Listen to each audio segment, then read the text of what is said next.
رزق کا بندوبست پروردگار نے کر دیا. ہمارے ایک دوست ڈاکٹر صاحب تھے، وہ اپنی فیملی کے ساتھ پہاڑی علاقے میں ذرا گھومنے پھرنے گئے. ایک پہاڑ پر گول خوبصورت سا پتھر تھا. اس پر جب ان کی نظر پڑی نا تو ان کی بیٹی نے کہا کہ ممی وہ پتھر دیکھو، جیسے ہمارے ڈرائنگ روم کا کلر ہے نا بالکل اس سے میچ کرتا ہے. ماں نے کہا بیٹی اٹھا لو. وہ گول سا پتھر تھا، چھوٹا سا، انہوں نے اٹھا لیا. ان کی وائف نے کہا کہ ہم اس کو سفر کی یادگار کے طور پر اپنے ڈرائنگ روم میں رکھیں گے. 2 سال وہ پتھر ان کے ڈرائنگ روم میں رہا. ایک دن ان کی بیوی صفائی کر رہی تھی خود. اس نے جب پتھر کو اٹھایا تو وہ پتھر اس کے ہاتھ سے پھسلا تو فرش پہ اوپر گر کے 2 ٹکڑے ہوا. اس نے دیکھا تو اس کے اندر ایک سوراخ تھا، ایک کیویٹی تھی اندر. جب اس نے دیکھا تو ایک کیڑا اس میں سے نکل کے فرش کے اوپر چلنے لگے. حیران کہ 2 سال یہ پتھر ہمارے گھر پہ رہا. اے مالک تو کتنا بڑا ہے، بند پتھروں میں بھی تو کیڑوں کو غذا پہنچا دیتا ہے.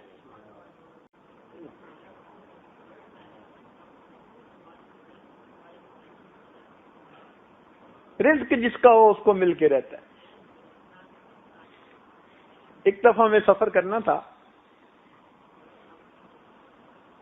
گرمی کا موسم، تو میں نے گاڑی چلانے والے بندے سے کہہ دیا کہ بھائی صبح ذرا جلدی نکلیں گے تاکہ دھوپ ہونے سے پہلے پہلے کوئی 4-5 گھنٹے کا سفر ہے یہ مکمل کر لیں. لاہور سے خانیوال جانا تھا. اس نے کہا بہت اچھا.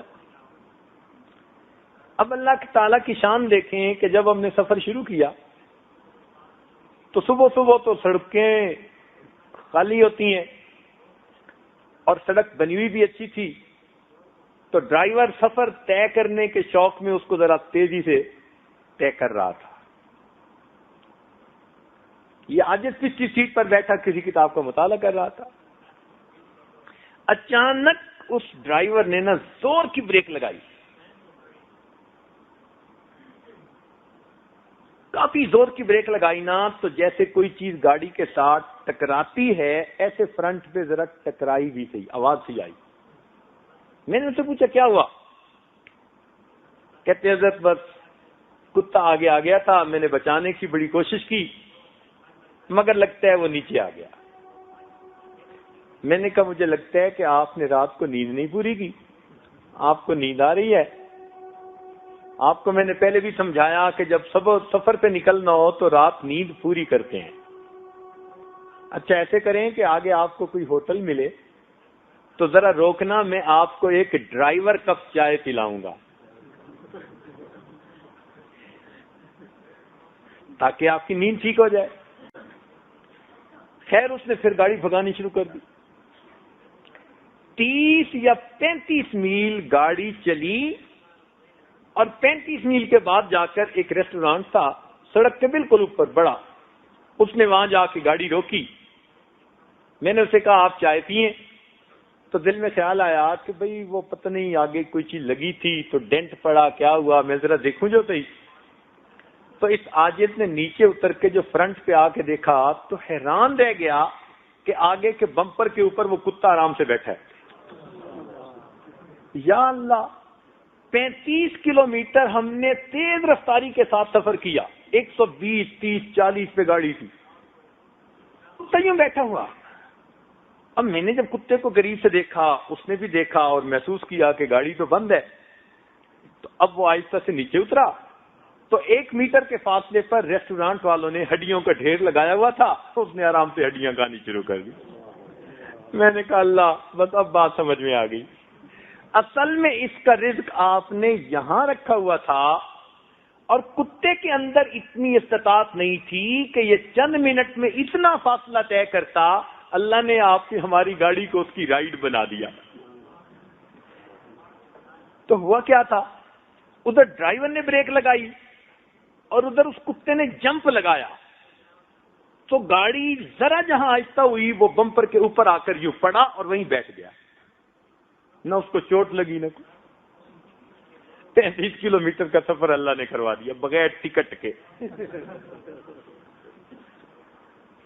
رزق کا معاملہ اللہ کے اختیار میں.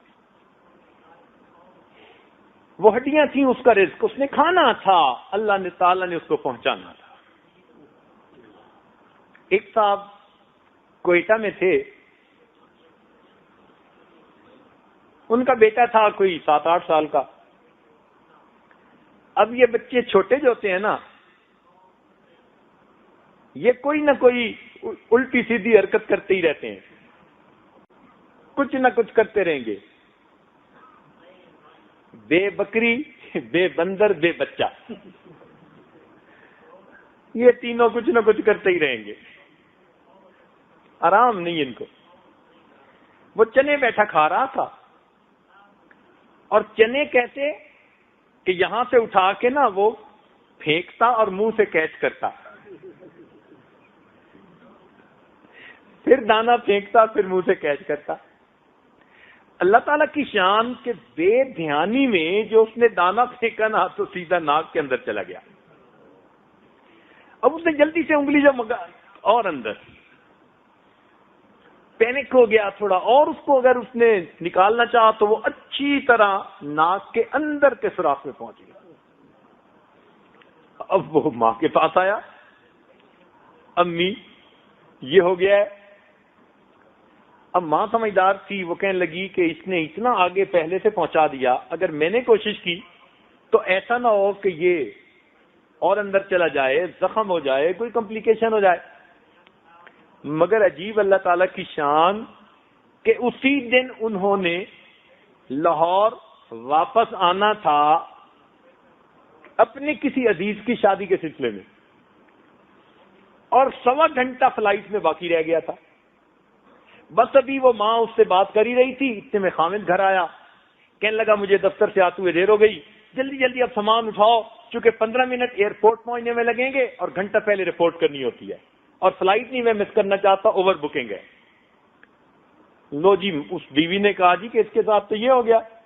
اس نے کہا اس کی شرارت کا نتیجہ ہے نا، تو اب اس کو ہے تو کچھ نہ، تھوڑا عجیب سا فیل ہو رہا ہے، اس کو کہو کہ یہ گھنٹہ ڈیڑھ اس کو برداشت کرے، ہم وہاں لاہور پہنچ جائیں گے تو وہاں جا کر ہم ہمارے کزن ایک ڈاکٹر ہیں، سرجن ہیں، ان سے یہ نکلوا لیں گے. چلو جی، بچے کو ماں نے سمجھایا بیٹا گھنٹے ڈیڑھ کی بات ہے تو اس کو برداشت کر لے، وہاں جا کے نکلوا لیں گے. یہ لاہور پہنچ گئے. اس سے آگے جس شہر پہنچنا تھا سامان رکھا، اس نے بچے کو لیا اور اپنے کزن کے گھر. جب وہاں پہنچا تو کزن واش روم میں نہا رہا تھا. اس کی وائف نے اس کو بٹھایا ڈرائنگ روم میں اور کہا جی کہ بس جیسے ہی وہ ابھی واش روم سے باہر آتے ہیں ابھی آپ کے پاس آتے ہیں، آپ بیٹھے، میں کچن میں چائے بناتی. وہ چائے بنانے چلی گئی، یہ انتظار میں بیٹھ گئے. اتنے میں اس بچے کو چھینک آئی، اور چھینک ایسی زور کی تھی کہ ناک میں سے وہ دانہ نکل کر فرش پر گرا. تو ڈاکٹر صاحب کے ہاں ایک مرغی تھی، وہ قریب پھر رہی تھی، اس نے دانے کو چگ لیا. وہ دانہ اس مرغی کی غذا تھی. اب وہ 1000 میل سے زیادہ کیسے دور پہنچے؟ اللہ نے اس کو پہنچانے والا بنا دیا. چل بھائی، ہماری ٹی سی ایس ایسی ہوتی ہے، ہماری فیڈرل ایکسپریس ایسی ہوتی ہے. ہاں میرے مالک، یاد رکھیں اگر کسی پہاڑ کے نیچے کوئی پانی کا قطرہ ہو اور وہ کسی کا رزق ہے تو بندہ جب تک اس رزق کو نہیں کھائے گا تب تک اس کو موت نہیں آ سکتی. اس بارے میں اپنے رب پہ یقین پکا کر لیجیے، ٹھوس یقین، جو میرے مقدر میں ہے پروردگار نے مجھے پہنچانا ہے. نحن قسمنا بینہم معیشتہم، اللہ تعالیٰ فرماتے ہیں یہ رزق تو ہم نے تقسیم کیا ہے. اللہ رب العزت پہنچا دیتے ہیں. بلکہ اس بارے میں تو شاید پچھلے رمضان یا اس سے پچھلے رمضان ایک واقعہ آپ کو سنایا تھا کہ ایک مسجد کے عالم نے مسئلہ کیا کہ بھائی جس کا رزق ہو اس کو ضرور پہنچ کے رہتا ہے. ایک نوجوان دیہاتی تھا تو ان پڑھ. اس نے کہا یار اس کو آزماتے ہیں کہ میں جب نہیں کھاتا تو مجھے رزق کیسے پہنچے گا. اس نے کھانے پینے سے ہڑتال. ماں نے اس کے لیے پراٹھا بنایا, ناشتہ بنایا, بیٹے کھا لے. نہیں میں نے نہیں کھانی. ماں نے بہت سمجھایا, وہ کھانے پہ مانتا ہی نہیں تھا. اللہ کی شان دوپہر کا وقت ہو گیا. ماں منت سماجت کرتی رہی. جب اس نے دیکھا نا کہ مجھے بہت ہی زیادہ پریشرائز کر رہی ہے تو وہاں سے اٹھ کے بستی کے قریب کھلی سی جگہ تھی, درخت تھے وہاں کافی. اس نے کہا میں وہاں جا کے دوپہر آرام کرتا ہوں, بس میں نے نہیں کھانا, میں دیکھتا ہوں مجھے رزق کیسے پہنچتا ہے. وہ وہاں جا کے درختوں کے درمیان سو گیا. اب ماں بیچاری اس کے پیچھے چلتی ناشتہ لے کے وہیں پہنچ گئی. بیٹے کچھ کھا لے. انہوں نے کہا امی مجھے آپ مجبور نہ کریں, میں نے نہیں کھانا. خیر اس کے کاموں میں دیر ہوئی تھی, اس نے اس کا کھانا تو وہیں رکھا, تو اس کو چھوڑ کے وہ آ گئی. اب اس کو بھی گرم گرم مہک آ رہی تھی کھانے کی, تو جی جا رہا تھا, تو وہ اٹھ کے تھوڑا دور لیٹ گیا, تھوڑا اور آگے, کہ مجھے کھانے کی خوشبو ہی نہ آئے. اللہ تعالیٰ کی شان کہ کوئی لوگ تھے جو چور تھے, اور وہ دوپہر کے وقت جب گرمی کی شدت ہوتی لوگ گھروں میں دبک ہوئے بیٹھ جاتے, وہ ان کا میٹنگ پوائنٹ تھا, وہاں بیٹھ کے وہ پلاننگ کرتے تھے. اب جب گرمی دوپہر کی شدت ہوئی تو وہ وہاں پہنچے. ان میں سے ایک نے جو کھانے کی مہک سونگی کہنے لگا یار یہ تو بڑا مزیدار کھانا ہے. وہ اٹھا کے لے آیا. ان کا جو بڑا تھا نا وہ سمجھدار تھا, وہ کہنے لگا نہیں مت کھانا, ہو سکتا ہے کہ کسی نے اس میں زہر ملائی ہو.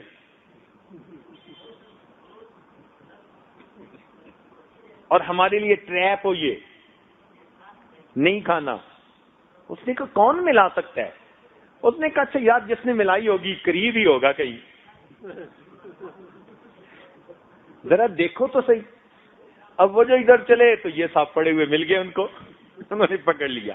اچھا تو مکاری کر رہا ہے, لیٹا پڑا ہے, تو نے یہ کھانا رکھا, چل کھا اس کو. کہتے جی میں نہیں کھاتا. اب ان کو پکا یقین ہو گیا کہ اس نے ہی کچھ ملایا ہے. وہ کہنے لگے کھا, کہتے میں نہیں کھاتا. اب انہوں نے جوتے اتارے اور اس کے لگانے شروع کر دیے, خوب جوتے مارے. جب ٹکا کے اس کی پٹائی کی نا تو اس نے کہا کہ زبردستی اس کے منہ میں ڈالو. اب اس نے ایک نے منہ کھولا, دوسرے نے زبردستی لقمہ ڈالا, تیسرے نے جوتے لگائے. جب لقمہ اندر گیا نا کہنے لگا مارو نہیں, میں تمہیں بتا دیتا ہوں, بات بتا دیتا ہوں. تو بات کیا ہے کہ جی اصل وجہ تو یہ تھی اس میں کوئی زہر نہیں ہے. تو بہرحال آپ لوگوں نے جتنا مار لیا اتنا ہی کافی ہے, خدا کے واسطے اور کچھ نہ کو. خیر انہوں نے چھوڑ دیا. اب یہ گھر آ گیا, روٹی کھانی شروع کر دی.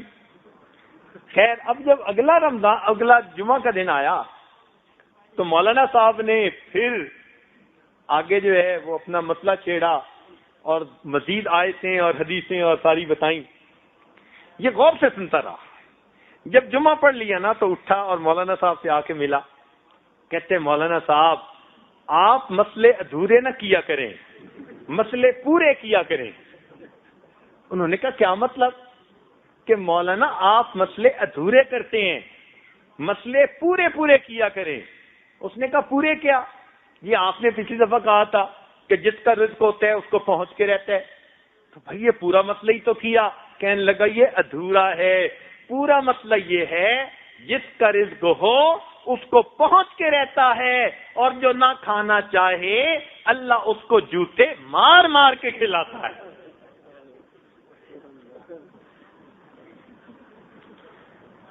تو واقعی ایسی بات ہے.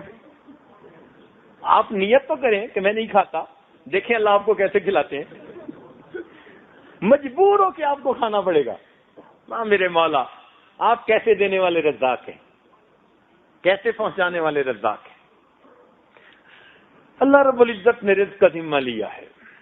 اور یاد رکھنا کہ جب بندہ اس رزق کو نیکی کے کام میں استعمال کرتا ہے نا، پھر اللہ تعالیٰ اس رزق میں برکت دے دیتے ہیں.